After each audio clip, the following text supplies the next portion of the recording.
City of Stevens Point Board of Park Commissioners meeting, recorded August 5th, 2020.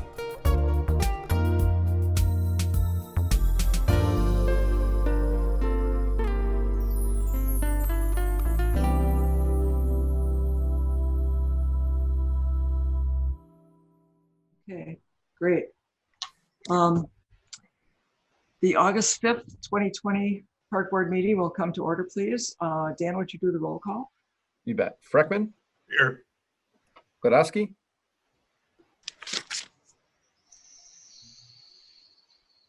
Mike's on mute, but he's with us, right? Okay. Yeah. Paul? Sue's here, right? You're on mute. Okay. Kirsch? Here. Here. McDonald? Here. O'Connick? Here. Shabilsky? Here. Alder Shore? He's absent right now. Okay. Slowinski? He's here. Sorensen? Here. And Zarazua. Here. We have a quorum. Great. All right. Next item on the agenda, the approval of July 1st, 2020 meeting minutes. I'll move. Second. Second. Okay, is there any discussion? Who was the second? I apologize. Right here. Oh, Mike. Is there any discussion, additions or changes? Okay, if not, all those in favor, please signify by saying aye. Aye. Aye. Any opposed? Okay. Item number 3. Award of contract number 20-11 for KB Willett Arena, lower level flooring to Becker Arena Products in a not to exceed amount of $77,005. Dan, can you address that, please? You bet. Thank you. So we actually have our facility supervisor, Kate Gullickson, with us tonight, and she is the wizard and czar for the Willett Arena. So I'm going to actually go ahead and turn it over to Kate. She can give us more information on this item.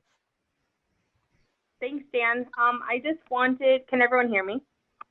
Yes. Yeah, perfect. Just wanted to take a moment to summarize the memo that you guys received in your packet regarding the rubber flooring capital improvement project here at the Willett Ice Arena. The memo outlines that we received 2 bids for the project. Each bid included 4 different brands of flooring. That's what the 1 through 4 alternates were.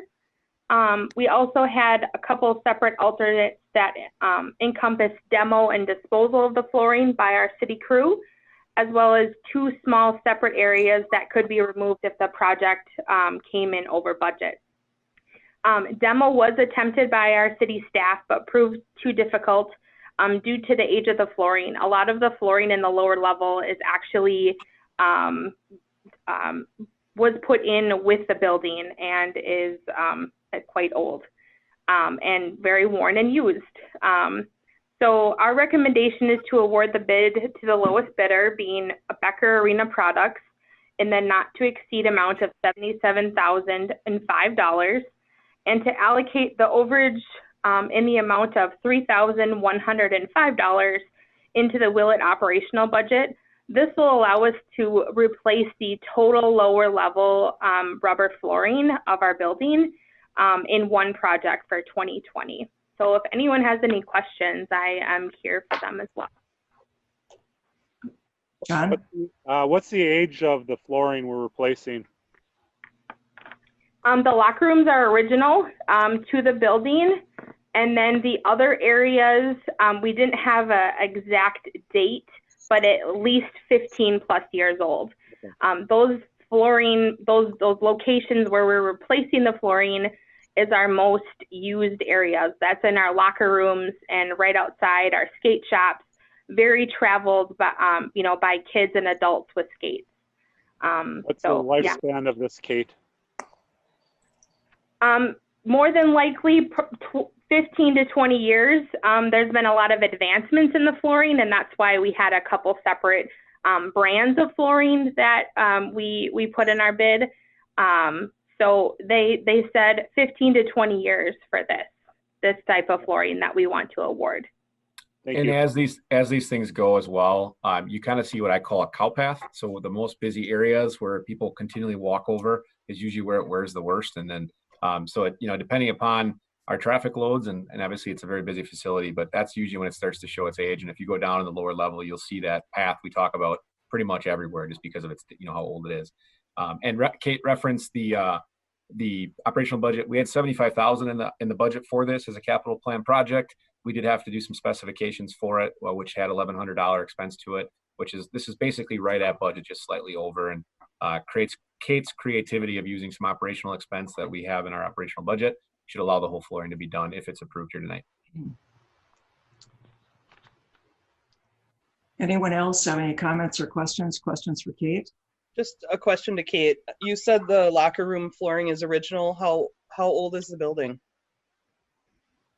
1980 it was put in, 81. So I'm not exactly sure when the flooring was placed, but right around that time. Well, I think we want to look for that flooring. It sounds like it has a good lifespan. I agree. Unfortunately, that manufacturer does not make flooring anymore. So thank you. They went out of business for too good a product, probably. Yeah. Okay. All right. Does anyone want to make a motion on this item? John? I'll make a motion as requested to accept bid from Becker Arena Products for the amount of $77,005. All right, great. A second?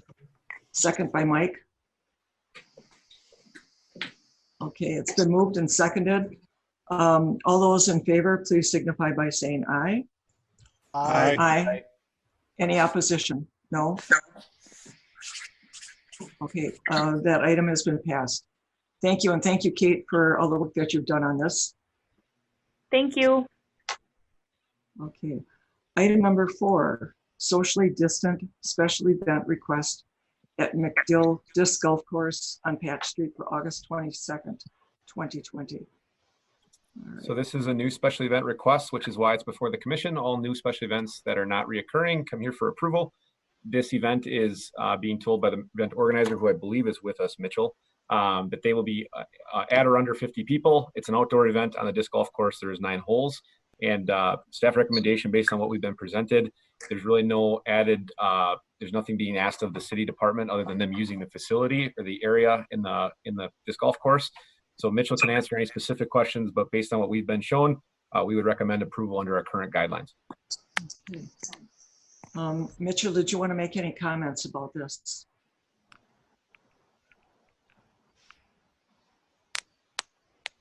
Mitchell, you are on mute.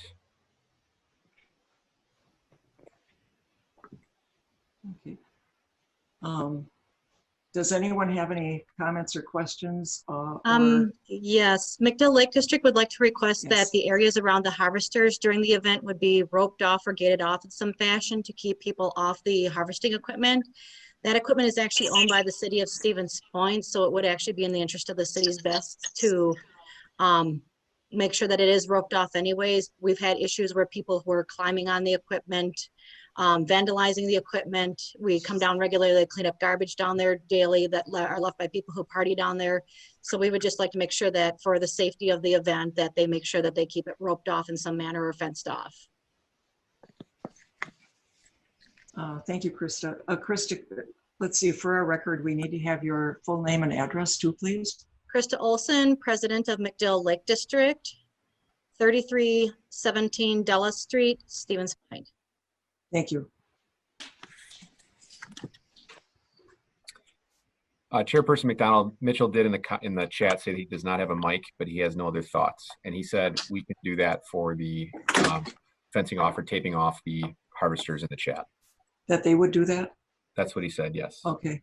All right, good. Thank you for pointing that out, Krista. That's important information. Okay. Any further discussion regarding this item? I'm sorry if I missed it. What is the event being held? It's disc golf at McDill. Tournament or? Yes, a tournament. Yep. And Mitchell Craven from Alleviate Wellness is the event organizer. Okay. Just wanted to clarify. Thanks. Okay. Do we have a motion regarding this event? I'd move to approve the event with the provision that they do rope off from the equipment. Okay. Do we have a second on that? Wayne, were you? Oh, Sue is also. I think Sue had her hand up first. Sue beat me. Okay. So, okay, second by Sue. All right, it's been moved and seconded that the disc golf event on August 22nd be approved. All those in favor say aye. Aye. Aye. Any opposition? All right, that has been passed. So congratulations, Mitchell. You can hold your event. All right, item number 6, 2021 and 5-year capital budget for parks. We have a special event between there. Oh, Yeah. I'm sorry. I'm just getting ahead. I thought this was a short agenda tonight. Sorry about that. Getting The run anxious walk. after this. Well, it's such a nice night. I thought I could get a bike ride in. I'm sorry. The run, item number 5, the run, walk, and roll special event at Iverson Park for September 3rd. And I think we had someone that wanted to address this item, I believe. There's a couple of us here from ODC. Okay. Did you have information about this is Pam Ross, ODC Okay. president. And I could give a really, really brief overview of what the event is. It's really a virtual event for the most part. So we are having, we're promoting it and people can register, but then basically can walk, run, or roll on their own time, wherever they choose, do whatever they want.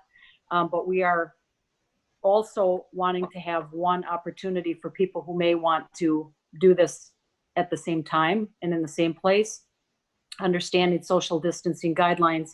We're looking to have Thursday, September 3rd at 6 o'clock, people just gather at Iverson Park and take a walk. We will, again, I anticipate under 50 people, and if there were any unforeseen circumstances where more showed up, we would agree to turn them away.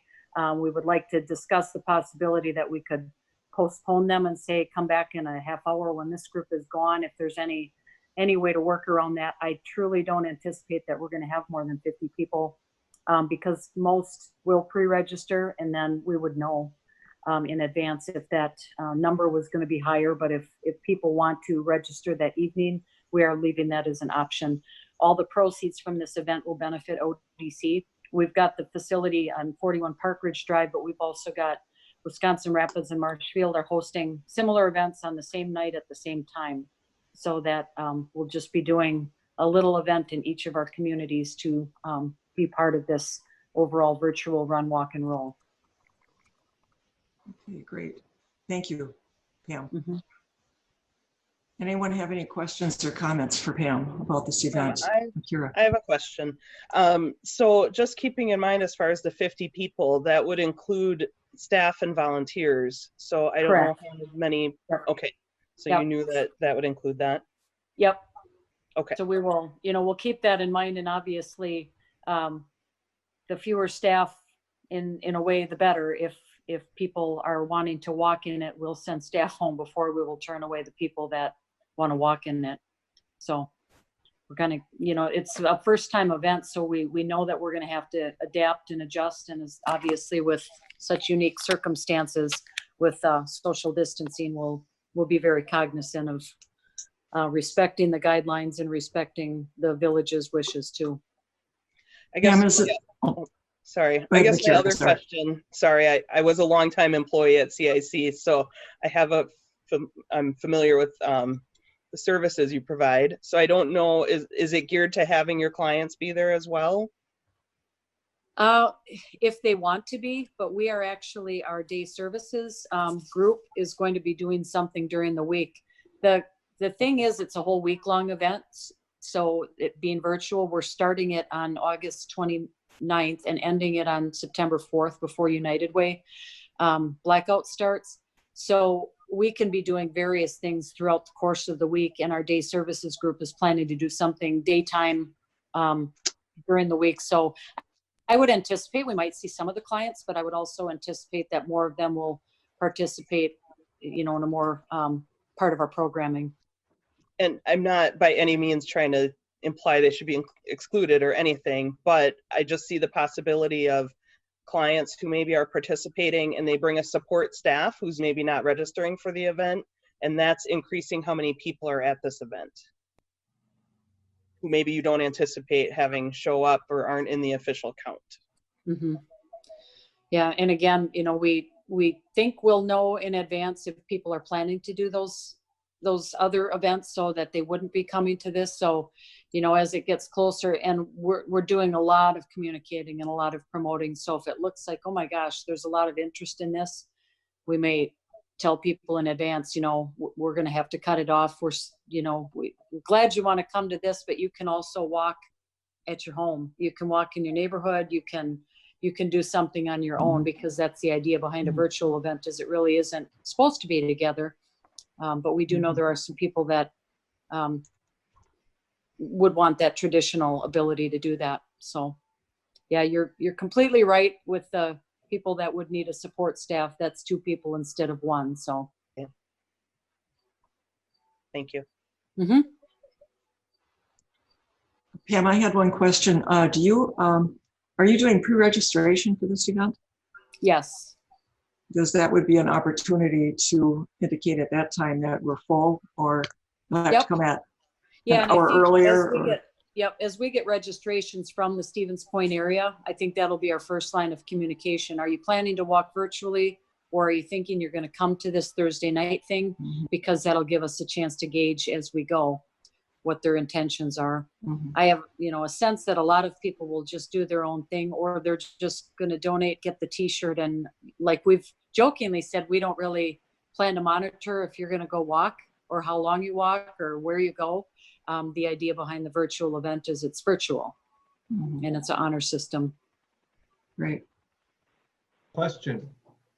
Do you have the course marked out that people could go on another day or another time on their own, do the same course? We will have it mapped out, and that's a very good suggestion that I hadn't thought of.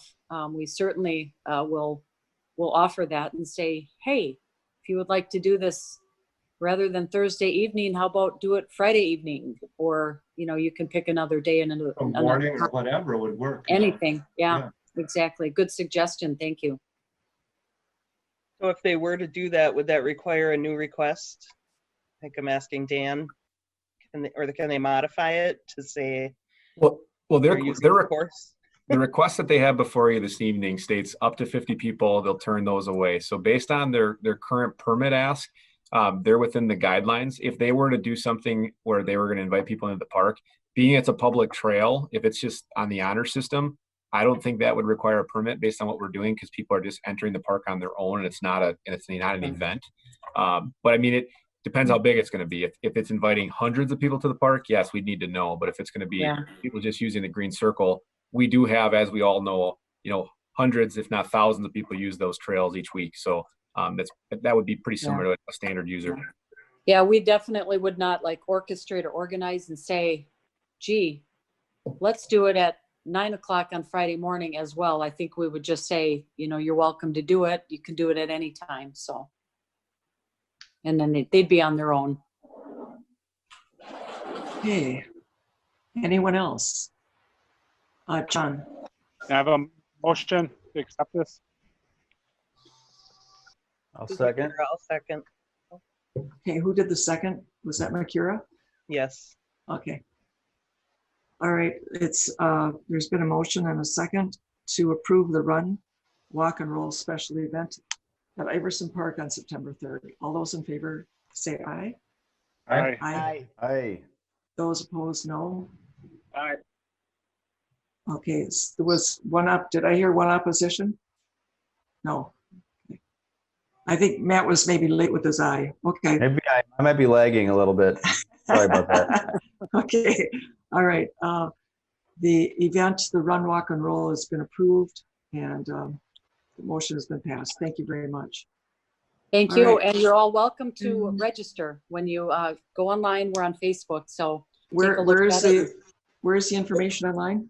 On Facebook, we're ODC Inc.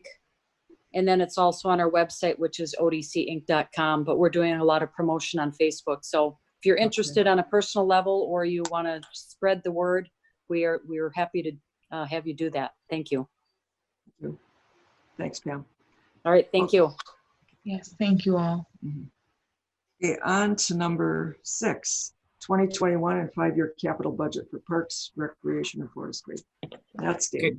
Okay, so I will overview this. There's a spreadsheet in your packet that has quite a few numbers, a lot of red font and black font. I'm going to kind of go over the high level stuff, and then I'll touch on what's removed, what's delayed, what's moved up, and what we've added. And then I entertain any questions anybody has. And ultimately, how this process works is I need to submit over the 2021 request as well as kind of the plan over the next 5 years. Really, 2021 is what the city spends 99% of the time on with the capital budget process. Really, the next year, which is what we're borrowing for and we're doing. However, the city also forecasts out and plans for what's coming down the road.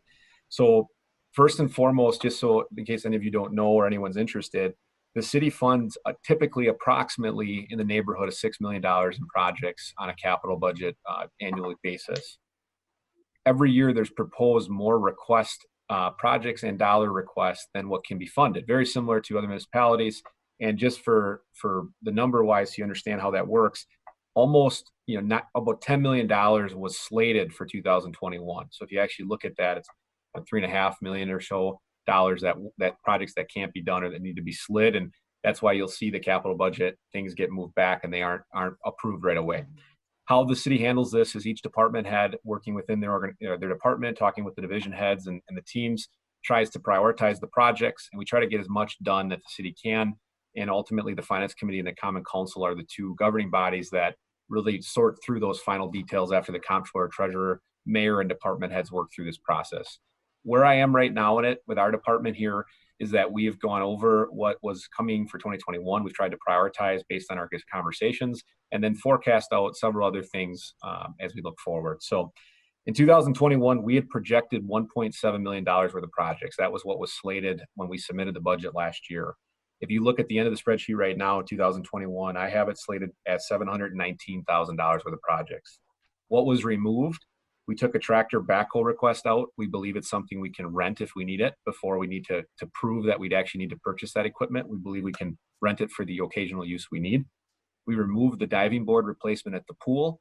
Because we did not open the pool, we saved on large expenditures at the pool. So I worked at the comptroller treasurer to have that $8,000 spent out of our planned expenses for the pool this year. We're moving forward with the diving board replacement. We don't have to borrow that money. Then essentially it was something we planned to do that we saved out of seasonal wages and things of that nature. We also took the carpet at the rec out. And the reason we did that is we had to do some upgrades to the office. Some of you have not been in here yet, but we put a new window up front. With Ann joining us, we replaced some carpet in there. We realized that by taking it in stages, we can do that within our operational budget. So I've took that item out. We delayed a few items, the dehumidifier wheel at the Willett. We've had that tested through the project. We believe we can get another year out of it, if not more. The lights at McDill Park for the ball diamond, those have been slated. They're wood poles. We started looking at it a few years ago when we had to actually slide one of the light sets down because the top of the pole was hollowed. We will inspect those. We had somebody on site give us estimates on it. We're going to try and get us in the queue. We did slide that back to 2022. We will watch that closely. It's a heavily used ball field, and that's something we're aware we're going to have to do, but we believe that we can get through 2021 without replacing them. The entrance to Forest Cemetery, my department does take care of 2 cemeteries in the city. There's some block work along the main entrance to Forest Cemetery that is covered by bushes, so it's something that we could repair down the road, but we do not have that slated for 2021. We delayed that. Gerke Stadium tuck pointing. We are in the middle of a $50,000 project with the Gerke tuck pointing. You recall that you awarded last month. When we had the original review of that, we believed it was $100,000 worth of repairs that needed to be done. The project this year took care of all the emergency repairs and then some. We want them to finish the project and then review it again to see when it's appropriate to do the next stage of it. So we just delayed that a year so that we're not jumping the gun or trying to do something before they've even finished the first phase of it. The turf replacement, this was set up to be done in 2021. And a quick high-level overview, essentially any additional revenue that the turf stadium took in. So when we had a second game, there's some agreements with the school districts for enrollment with their students, was put in a fund for the turf. there's over $350,000 in that fund, which is a good thing for us. In addition to that, when they built the turf, they sold sponsorship on the field. And the intention was to do that again to allow to be able to pay for the turf without borrowing city dollars for it. Where we're at in that process is we have not designed the field, we've not sold any advertising, and we haven't actually got cost estimates narrowed up. Later on, you'll see I'm going to mention that we added a $30,000 item in the 2021 capital budget, not to borrow it, but to take it out of that fund so we can design the field, work with a partner in the community to maybe sell some more logos, and then bid the project when we've got the funding worked out. So it may still happen or go out for bid in 2021. It's all going to depend upon how that selling goes, and we do need to get the cost estimates and things up to date. So while you'll see in the spreadsheet, we moved the big expenditure to 2022, we right now believe that we shouldn't have to borrow money for that. That'll be done by that fund and by the fundraising. So that's why that was set up the way it was. Hind Playground was included. It is due for replacement, but Bucol Park is our priority right now as being a community park, as well as the age of that equipment is older. So that one was put in for this year. We slid Hind Park. Replastering of the main pool and the water slide and wading pool was delayed. Based on our inspections, it does not need to be done this coming year. However, we did have one we had to slide sooner for the pool. So we delayed those two projects to try to make way for recoating of the water slide. Kate's not with us right now anymore. She dropped off the call, but our water slide was inspected with our state licensure, and it said that that is due. So while that was actually, for some reason, it was in our slated for 2024, we did move that up and recommend it for 2021. We introduced a couple new things as well. One is erosion environmental review for the shoreline along Bucol and Piffner Park. So one of the largest phone calls I've actually gotten since I joined the city over a year ago is about, should you stop mowing along the shoreline? Is there erosion along the shoreline? What's happening to the shoreline? And I repetitively have had different calls about it. So rather than guessing or just taking a shot in the dark, I did reach out to a couple consultants, and we got some preliminary estimates in which this item that was added in, what it would do would allow us to have them work with us to investigate what's actually happening along the shoreline. We can work with some of the governing bodies like QIPCO, Consolidated Water and Power Company, FERC, see what our options are, if there's something we need to address, how we can address it, as well as I think most of you are aware, we have a 4 or 5 year waiting list on the boat slips at Wells Point Landing. So since we're investigating that shoreline, it seems to make sense to also talk about, is there an area that we'd ever want to explore more boat slips or not? So that was what is added into that 2021 proposal as well. In addition, the Plover River Crossing project, we haven't talked about this much, but the Finance Committee last month authorized investigation into some land that could allow for a bridge to cross the Plover River, which would connect where Rogers Park is at the end of Hoffmeister Drive to Ben's Lane, which would then tie the eastern part of the city, as well as a good portion of the town of Hall, to be able to get to the Green Circle and cross I-39 without going across the busy intersection where I-39 and Highway 10 cross. So what happened at the Finance Committee level a month ago was they authorized investigation of an appraisal and negotiation for potential land purchase. So in the 2021 capital budget that I submitted, I did not prioritize it because this was really something that a group is working on and the Finance Committee is aware of. And how it's set up right now is if a deal is potentially struck in writing, it still needs approval from the Finance Committee as well as the council in order to move forward. So really that number is really just a guesstimate right now. We're doing the appraisals. Once something gets written in writing or if a negotiation works out, then that'll be a subsequent agreement that will go on to the Finance Committee and council later to determine if they'd like to actually purchase that land. Again, broad concept of that project. In our court plan, it talks about crossing the Plover River. There's been a lot of groups that wanted to cross the Plover River with a bike trail and commuter trail. This is that effort renewed since beginning in the year. I've been part of those conversations. I'm much more involved now with some of those things. And as this progresses, I believe this committee, as well the Park Commission, you'll definitely be involved with discussions on it. I think actually, Matt, I think you're pretty familiar with that as well. He was out there in the site. So more details coming on it. And I can also send you any maps if you'd like to see it. But that's something that was new, not prioritized in mine, but included. Then looking ahead, so those additions, subtractions, and delays is where we get to that 719,000 number. If you look at the bottom of the spreadsheet, 30,000 of it is taking out because it would come from the fund from Gerke. So what's proposed would be 689,000 in borrowing projects.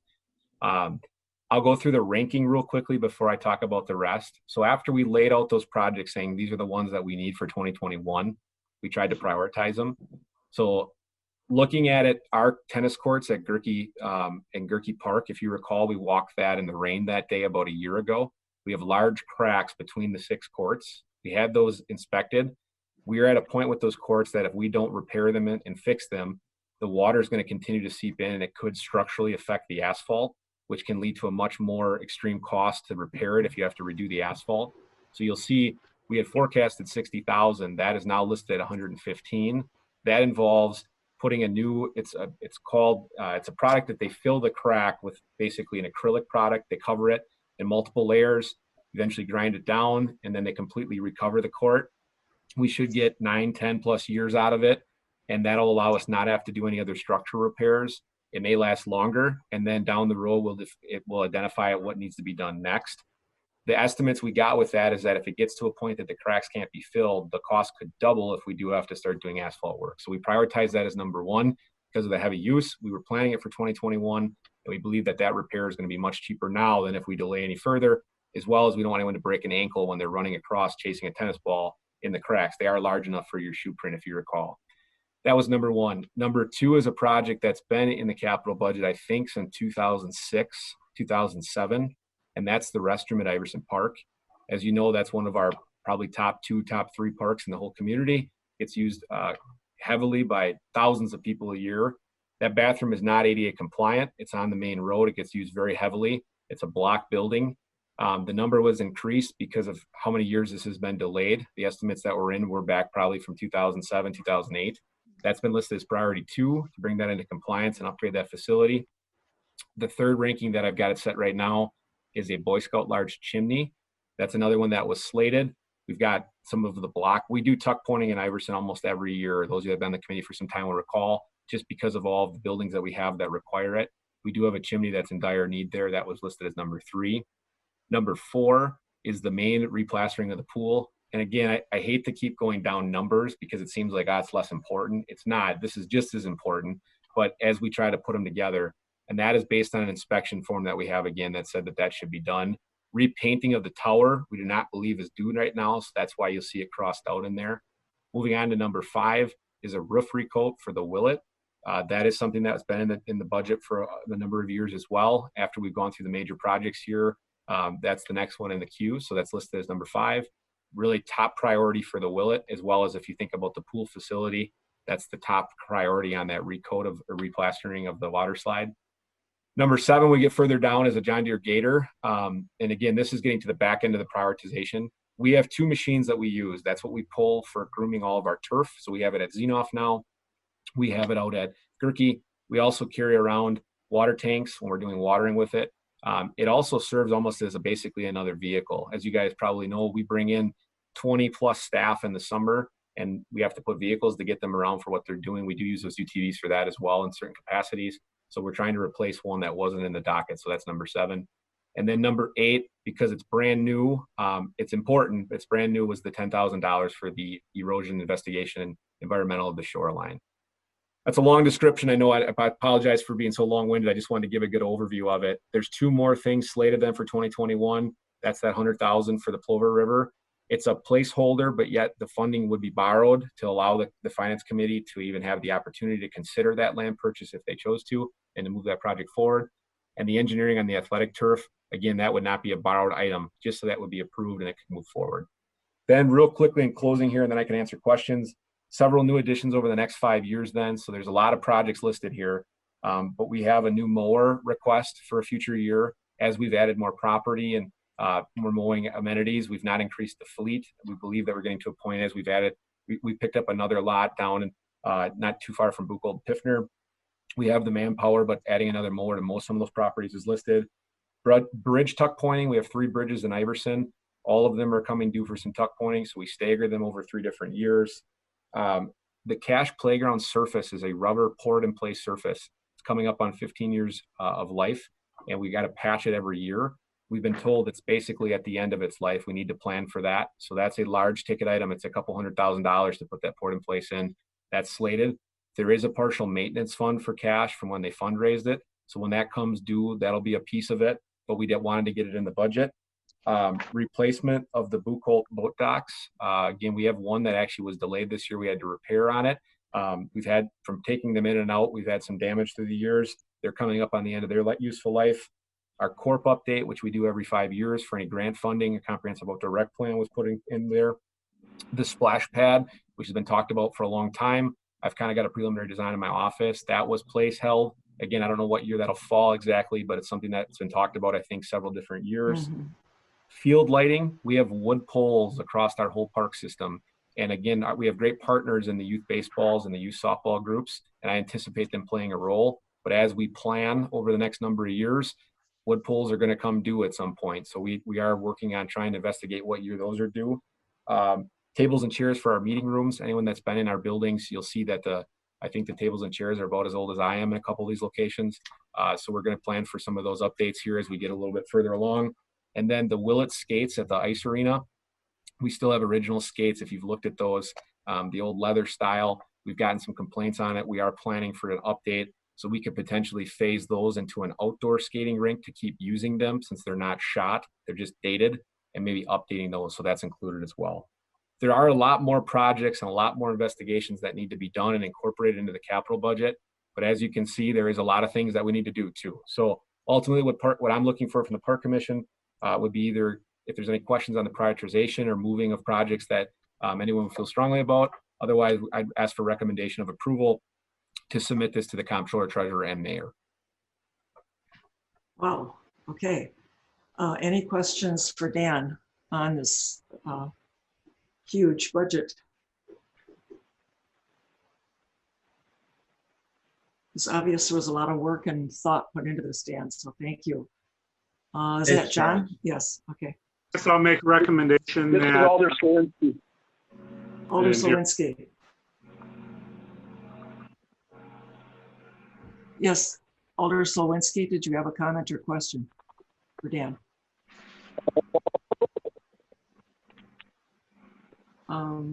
Contacted by some people in the community regarding, can you hear me?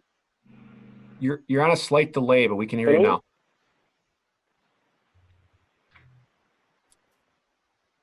All right. So I have a question. I've been asked by a few people in the community regarding the Buchholz Park swim area. I seen some pictures of it recently. It does not look like it's a very safe area for kids and adults, like in general, to be down there. So I guess I'd like to add in our budget to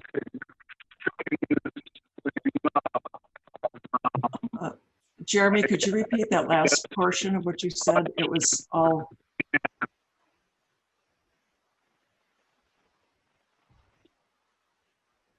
I'm just questioning as far as Buchholz Park, what the plan is to clean up that swim area. I know that it's not, it's not a staffed swim area, but it's a sand beach. And I guess my question is why are we not? So I'm going to recap what I think we heard. So the question was on Buchholz Beach and why that's not included in the capital budget currently to do some improvements. Is that the summary of the question, Alder Slowinski? Yeah. Okay. So fair question. Yeah. So I should give some background information on this. So you'll recall when we put an RFP out for kayak and paddle sport rentals, we included the Buchholz building in that RFP. Before this year, Nature Treks used to occupy that building. Essentially what they did is they rented out of it. The restrooms are not compliant. They actually aren't even hooked up anymore. The building has definitely had some repairs done to it and it's not in great shape. I had a local architect go through that building about a month and a half, 2 months ago, asking for some estimates for potential upgrades to the building. I did not have them yet. So that was one step. The RFP that we received from Northward Pedal and Paddle includes a plan that they would like to consider moving forward with for that building, but they were not ready for 2020.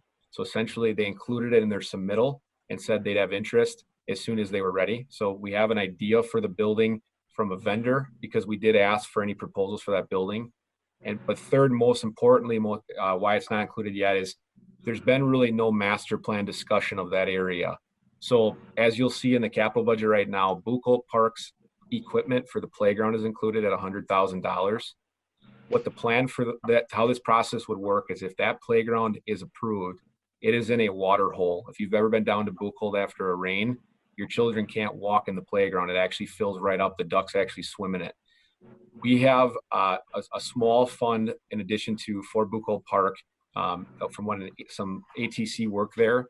The plan and the intention would be to do a master plan of Bucol Park in which we would review where the playground should be, the ADA accessibility of that park, as well as what that building should be along the shoreline. Because at one time it was a beautiful swim area, and I think there's probably a lot of support for that to be considered again. There's been things talked about like, should it have a boat area for fishermen? Should there be ice cream or a beer garden there? Should we try to do something else with the shoreline?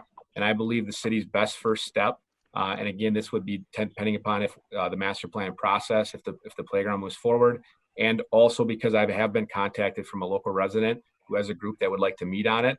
If there's support to say, hey, we should talk about what actually goes here in Bucol Park, my recommendation would be the master plan process first, and I would propose that we fund it with that some of the funds left over from the ATC sale in Bucol Park. Did everyone see Jeremy's comment? Yeah, the seawall, I would agree. Just I spent quite a bit of time down there, and it's all broken up, and yeah, it's kind of a little rough area, and it does seem in complete disrepair. So is that something that you couldn't add, in 2021 to look at as part of that plan? Yeah, absolutely. We can look at it. Like I said, I mean, ultimately, seawalls, it's not something that you just patch. I mean, we're going to have to go through the plan of what are we putting here? What are we doing? So that would be part of that process would be the hope. But if there's, for example, if the commission feels we want to do something with the seawall, we can definitely put something in and say, hey, we're going to repair the seawall and put a dollar amount value on it. We'd be guessing at this point. It took a lot of time for that seawall to get to the state it's at. So I'm all for adding it, but a shot in the dark will be difficult at this point. One of the things I'd like to point out. I'm sorry, go ahead. Is that Krista? Yep, this is Krista from McDill Lake District. There's a couple of things I want to point out. First of all, the DNR has a shoreline restoration program, and also there is a small grant planning process that you can actually apply for really quickly online. McDill has done it several times and received a $3,000 grant that you can then use for any planning of projects. And that might be a good way, for instance, for project number 8 of the planning of what are you going to do with the shoreline erosion. I would recommend that the Parks Department apply for that grant, or there's a large scale planning grant that could pay 50% of that. As far as Bucol Park and the danger of it in the situation that we're facing right now with COVID-19 crowding all the available swim area into Iverson and into Kazakuski Beach, that's one thing I think you might want to look at addressing with an interim step for next year. I don't know, and I don't see where it's in the budget, but I know we had discussed when the ATR project came through Kazakuski Park, that money would be used for some of the repair of the Kazakuski Beach area and that retaining wall. And as of this morning, if I can maybe hold this up, what I can show is that the damage to that retaining wall is hitting the point where, trying to get it so that the angle of the light doesn't hit it, the wall has given way and it's falling down. The interim repair work that was done by the city is now collapsing and the bricks are falling out. And from what I understood when this project came through, that money was going to then be used to repair this wall. But at this point now we have a dangerous situation where the wall is collapsing, people are walking down it, and the wall is giving way underneath where they're walking. So those two things that we might want to look at adding into the budget, an interim step or of some nature, and addressing those, because we're not going to see next year, given the current status of what things are looking at and projecting for next year, we're still going to be looking at a heavy impact on our beaches. And there's just no way safety wise that we can keep up with it. Nor from the discussion that I had with the police department, are they able to keep up with the situations that they're called down to deal with because everybody's crowded into one beach because of the lack of other quality beaches in our parks. Okay. Any other comments, or Jeremy, are you wanting to add something specifically to the budget recommendation?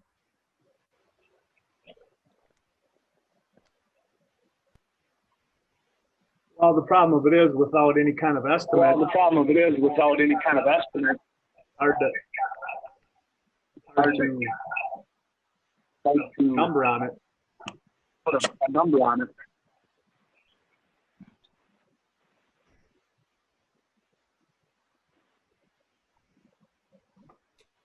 My recommendation would be, so the money from Kosciuszko Park is still for Kosciuszko Park. That would not be included in our capital budget because capital budget is just what we're borrowing for. Very similarly, money that we have for Bucol Park that's earmarked, we're not borrowing it, we have it. That will not be in our capital budget. So I guess essentially the question would be for the commission tonight, do you want to place money in for construction or doing other things? Otherwise, we have a funding mechanism to investigate both locations. The McDill Lake District would need to play a very large role in the Kosciuszko Park Beach as well. As you know, they're a taxing entity as well of the shoreline. They are a large user group of that location. So I think it's definitely needs to be investigated. Krista and I have spoken quite a few times about this. I think a large scale project is due there too. The small retaining walls that were put in they're wood, and they've gotten to the point where they're just past their useful life.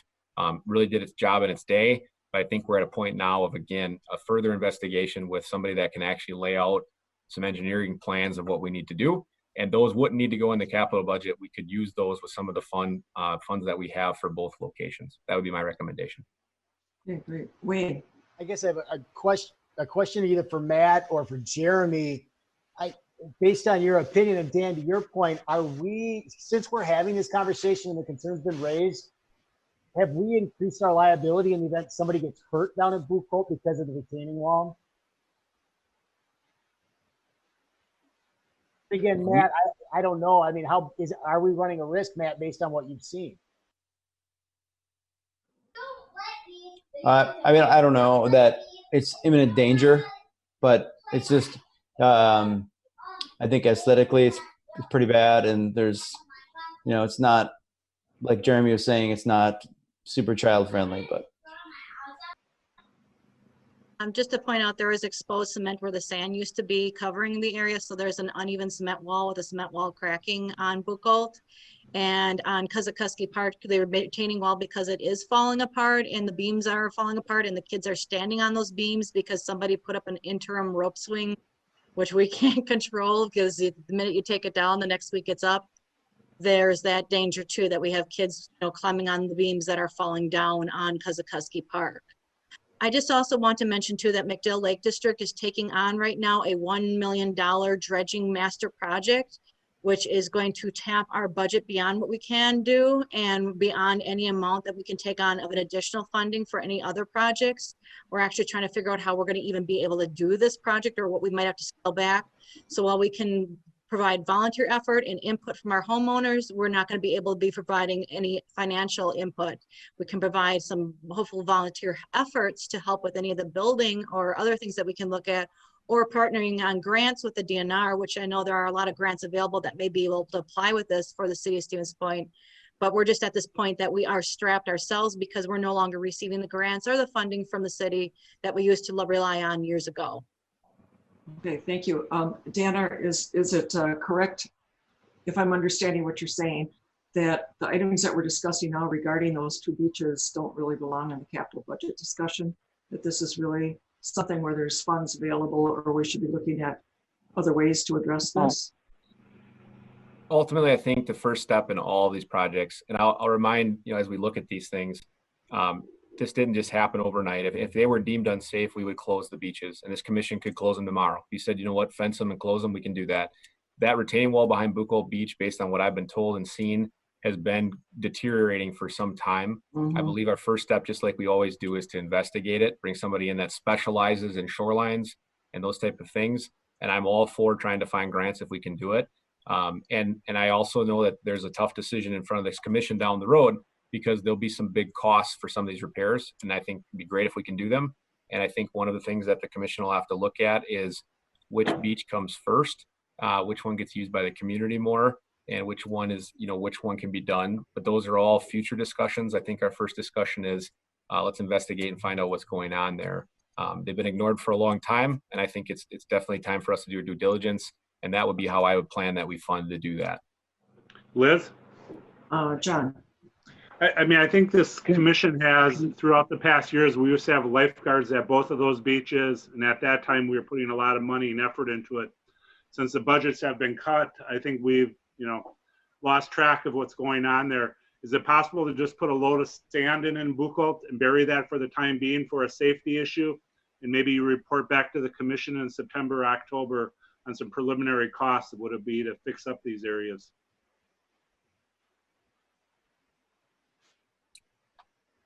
We can attempt to. I don't know if sand's going to stay there, if it'll wash out. So I can look into it. It's definitely something we can try. And I don't know if we'll have estimates by September, but I would be all for looking into it, seeing how far we can go. And I do know Krista has contacted me saying that there's a group that they're interested in working with us.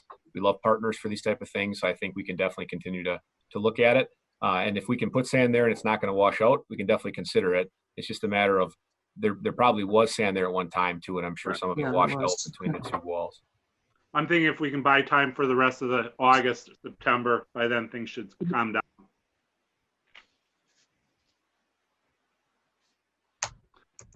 This I is make a Aldous motion? Lewinsky. I'd like to talk.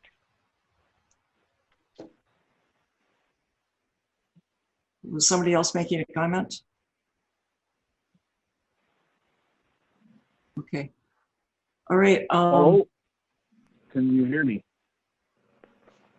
I think Jeremy's trying to speak. Oh, Jeremy.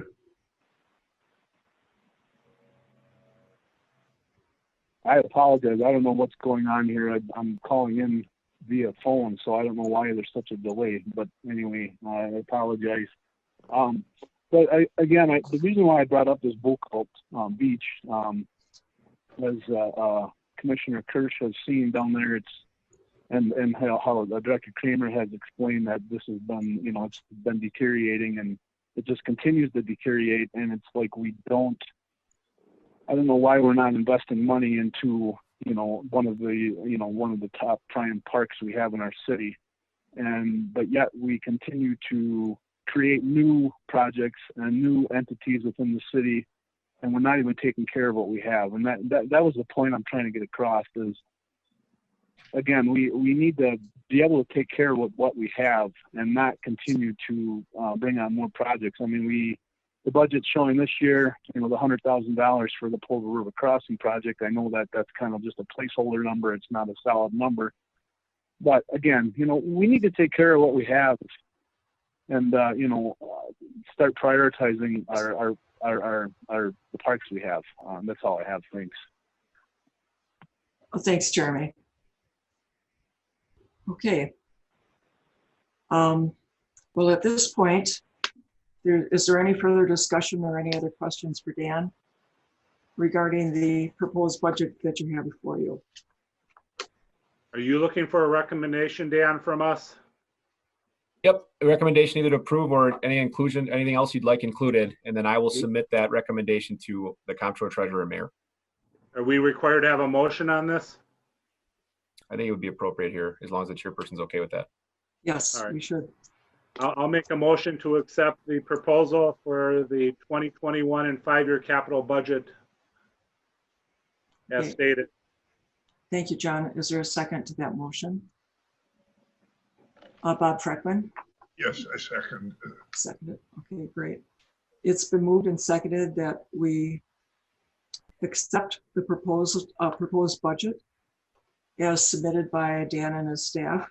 All those in favor signify by saying aye. Aye. Aye. Those opposed, no. All right, it's the motion is carried. What? Jeremy, was that? Pardon me? 9-1, I think, is what it ended up. Okay. And then just so the commission knows, I am in the process. We're going to be having a meeting, Krista Olson and the group that's contacted me and myself next week to talk about Buchholz Beach. And I can definitely bring an update back next month and the months after as we work through it. And I'm sure we'll talk about Kosakaski at the same time. Okay, great. Thank you, Dan. Dan, can I be included in that meeting? Absolutely. Thank you. Okay, item number 7, review of 2020 Parks, Recreation, and Forestry financial impacts from COVID-19. It's pretty astounding. We looked over the materials. Dan, can you address that, please? You bet. So I just wanted to give an update so you know, as you can imagine, the cancellation of football has a financial impact on the Gerke Stadium with concession sales and also turf revenue that we take in when we rent the facility. The KB Willett Arena closed down right before our largest event, the ice show that we put on. And then obviously lodge rentals that we typically have, 5, 6, 8 a day during the weekends and things have been scaled back quite a bit. I will tell you that this is a revenue shortfall. So there's obviously some expense shortfalls too. When we closed the Willett Arena, for example, early, we aren't paying seasonal staff as long, and those numbers will shake out at the end of the year. We'll have a better picture of it. Similarly, when we don't have concession stands open at the football stadium, we're not paying concession stand workers. And also we don't have overtime with full-time maintenance staff at the facilities. So there'll be some expenses that will offset some of these revenue shortfalls. But I just wanted to tell the commission, we've talked about this several times. So you saw these spreadsheets in your packet. Ultimately, the take-home message is these are approximations. We've recorded them based on averages and what we can forecast.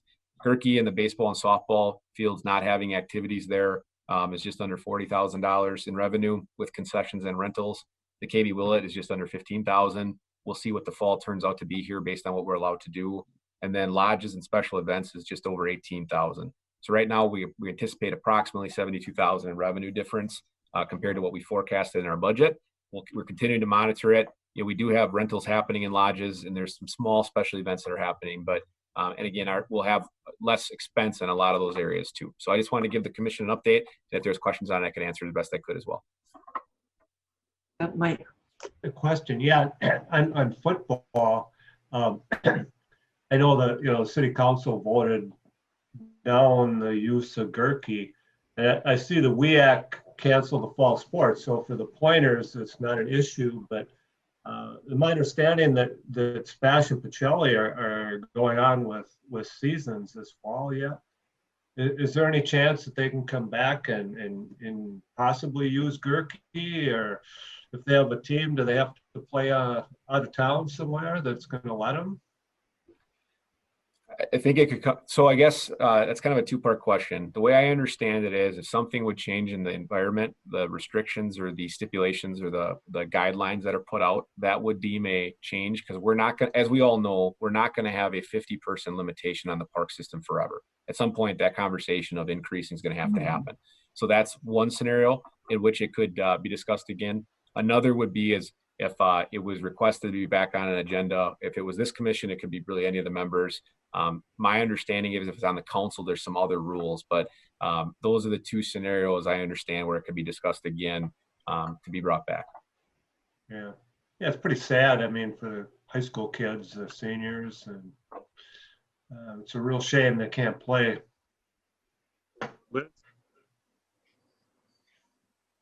Well, and I do think it might come back because UWSP, Spash, and Pacelli all requested it together, but maybe with UWSP being out, maybe those two schools have different ideas of how they could safely play or have smaller teams or, other options. Chair? Okay. Liz? Yes, John. What's the conversation regarding Willett, Dan, for hockey? Where are we at with that, with the 50 rule? Is this something you need a recommendation from us to bring that discussion, or where are we at? So where we're at is we are putting ice in the first week of September as planned, and we are moving forward with all of our activities as planned within the 50-person guideline. So nothing's changed there in that front. If and when we get to a place where games are going to be asked to be played, that will be a perfect time to have that discussion. So really, basically at this point, those things are first scheduled for later in the fall. When I mean later, we're talking October, maybe even November. So in September, ice goes in. Learn to skate is one of the first things that'll get up and running, and practices. They're under 50 people for all of those activities. So we're moving forward right now. One thing that's been brought out just in theory that we could discuss when the time comes is really the athletes in the Willett are boxed in by glass, and they're in a contained area essentially.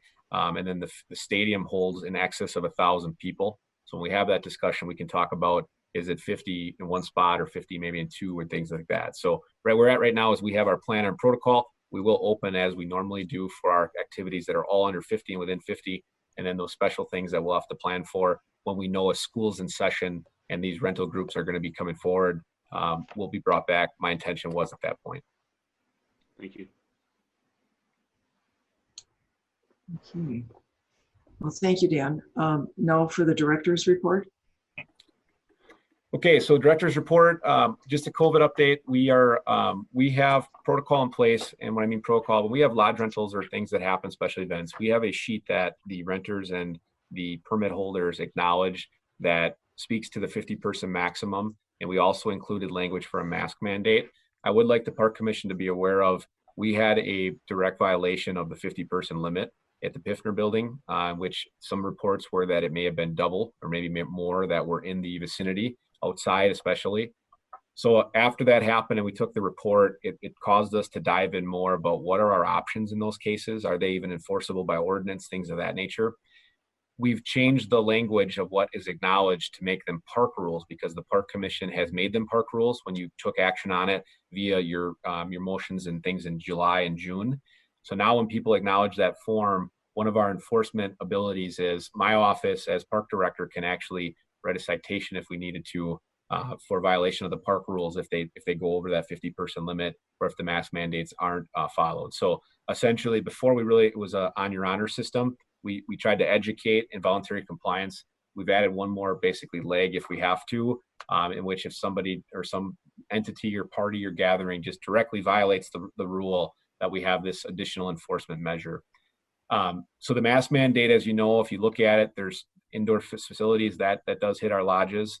So we did include that language, and we are getting a lot of calls on it. We're trying to work through it as best we can with our renters. The Common Council, as you all know, and we talked about real briefly, did deny the request for Gerke Park for 2020. So what that request was, for those of you that might not have read it real closely, essentially they didn't want fans. They wanted up to 65 athletes on both sidelines, the officials, which was about 10 more, the game managers, the chain gang, and that's where the 200 came from. So really that discussion revolved around the local guidance, and that may be something that may be discussed again in the future, but that's what led to some of those financial projections I did share with you. We do still have the Park Rec and Forestry crew split between 6 sites. We've got really good protocol for mask mandates. Our crew is wearing them whenever they're indoors or around each other within 6 feet, so we're following those really well, and we do still have additional cleaning procedures in place.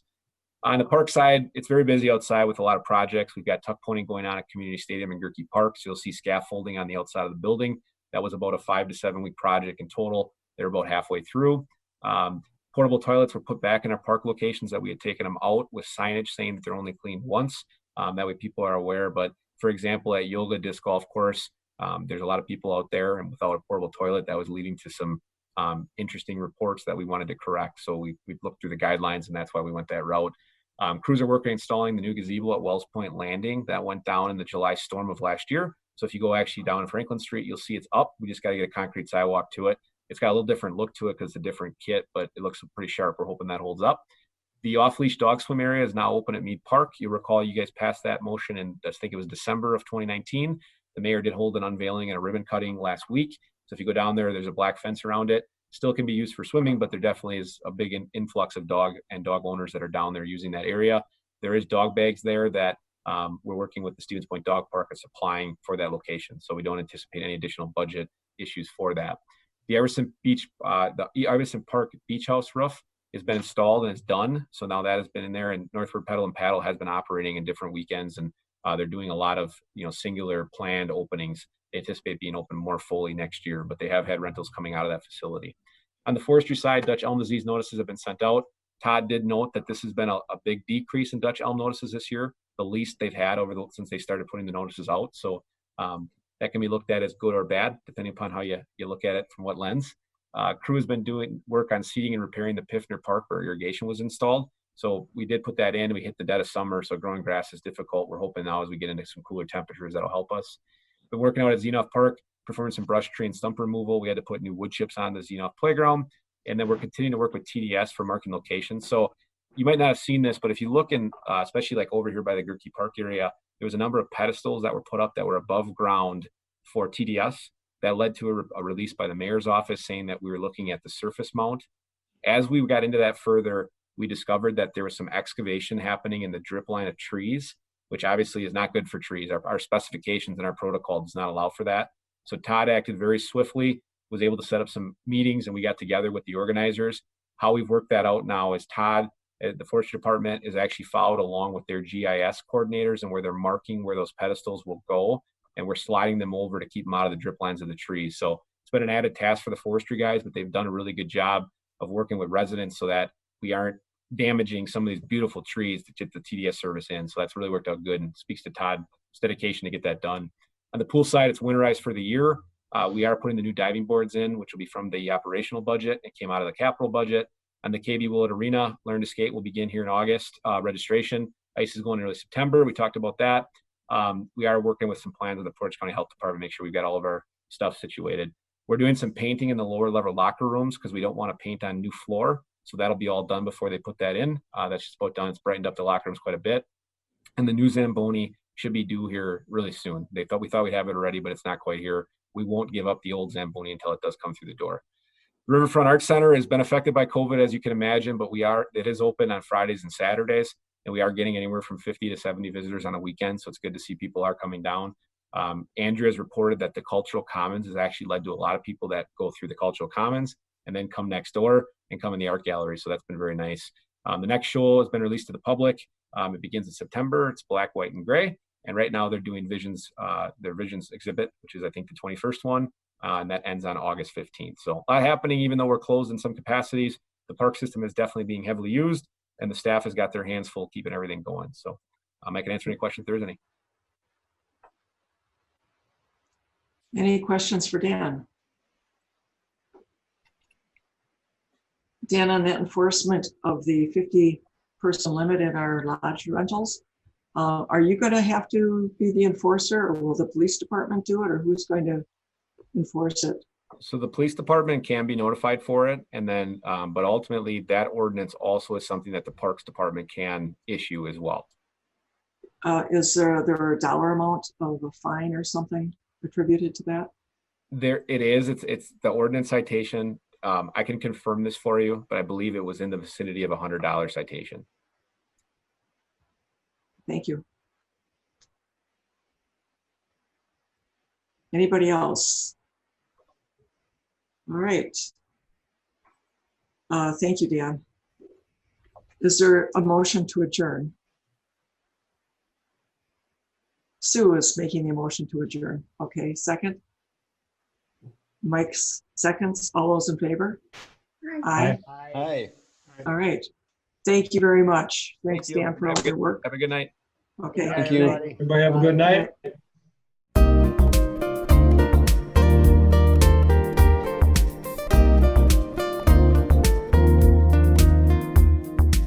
Videos of these meetings are available for viewing on the city's website, stevenspoint.com/videos.